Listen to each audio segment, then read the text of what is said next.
اعوذ باللہ من الشیطان الرجیم بسم الله الرحمن الرحیم. ګرانو مینوالو زه ستاسو قربان نعمت سبحان.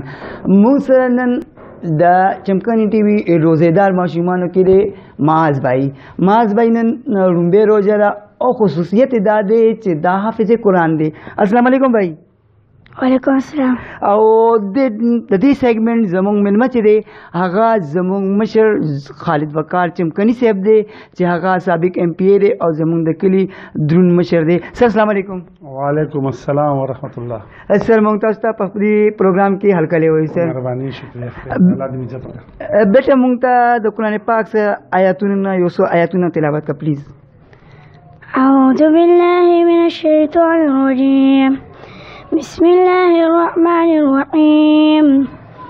الرحمن علم القرآن خلق الإنسان علمه البيان الشمس والقمر بحسبان والنجم والشجر يسجدان والسماء رفعها ووضع الميزان ألا تطغوا في الميزان وأقيموا الوزن بالقسط ولا تخسروا الميزان والأرض وضعها للأنام فيها فاكهة والنخل ذات الأكمام والحب ذو العصف والريحان فبأي آلاء ربكما تكذبان. صدق الله العظيم. جزاک الله. خالد وقار چمکني صاحب دې ماشوم باره کې ستاسو کومنټ پلیز. بسم الله الرحمن الرحیم. زه نن په دې موقع چې د ماشوم سره ناسم محمد معاذ خان سره او د کور کې ناسم زه فخر کوم په دې ماشوم باندې او د الله تعالی شکر ادا کوم چې زموږ په معاشره کې داسې مور پلار شته چې هغه د خپل بچو صحیح تربیت کوي. نو زه افرین وایم په دې مور پلار باندې د په خاندان باندې د مشرانو کشرانو باندې چې د خپل بچو تربیت په اسلامي طریقې سره کوي چې کوم زموږ ذمہ داری ده چې هغه کې د حافظ قرآن هم دی قرآن حفظ کړی دی او د خپل خاندان د لسو ترانو شفاعت کوي پر ځکه مداغب د نابخلو خلکو شفاعت بکړي چې کوم الله نی بخیل او ګناګار وي. نو زه افرین ویم په دې مو پلار باندې چې د نن داسې مو پلار شته چې د بچو سوچ لري الله نه یریږي. زما محترم دا زموږ معاشره ده او موږ ته تعالی طرف دا حکم دی او دا روزه داسې رکن دی چې دا موږ مخکې په ټولو متونو باندې دا فرض و او په موږ باندې هم دا فرض او الله تعالی فرمایي چې انسان ټول خپل عملونه ځان لپاره کوي خو روزه ما لپاره نشي او د دې بدل به زه ورکوم. نو زه خوشحاله یم فخر کوم په دې وجه ول راغلم چې د لومبۍ روزه هم ده او حافظ قرآن هم دی.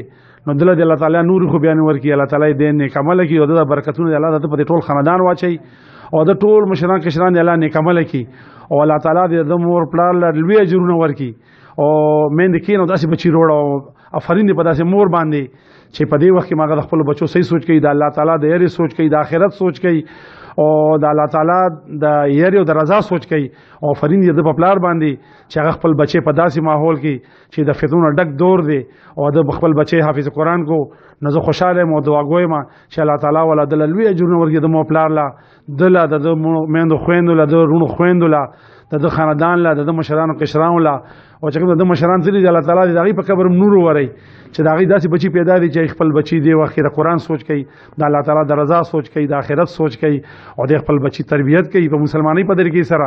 زنګ بچي ګډا د پاره نه دی پیدا د مارونو زنګ بچي بهایي د پاره نه دی پیدا زنګ بچي بد اخلاقی د پاره نه دی پیدا زنګ بچي د بد تهذیبۍ د پاره نه دی پیدا زنګ بچي بے ادبۍ د پاره نه دی پیدا.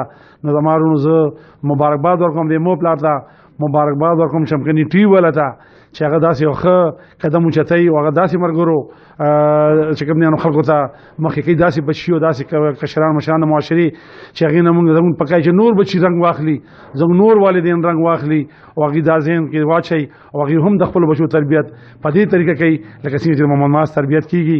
نو الله تعالی دې دې مشرانو له اجر ورکي چمکني ټي ولا الله تعالی اجر ورکي چې داسې نیکانو بچو پسې ګرځي او زه دعا کوم چې زما بچي ستاسو بچي د ټولو بچي معاشره کې مسلمانان داسې الله تعالی نیک عمل کوي اې دې الله تعالی د حافظ الله تعالی د قرآن حفظ کولو توفیق ورکي او د رجوع توفیق او د الله تعالی په حکمونو تلو دې موږ توفیق راکړي او د حضور پاک سره په طریقو تلو دې الله تعالی موږ توفیق راکړي.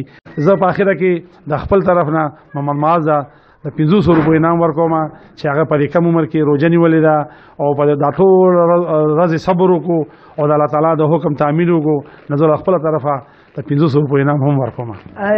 ډیره مهرباني جی سر هغه 500 روپۍ وستا سره طرفه ان شاء الله او د چمکن ټي وي د طرفه سر دا هم د دې روجیمات سر د دې ماشوم له سر دا ورکړي دي. الله تعالی د دې ماشوم برکات په ټول قرباني کی دي.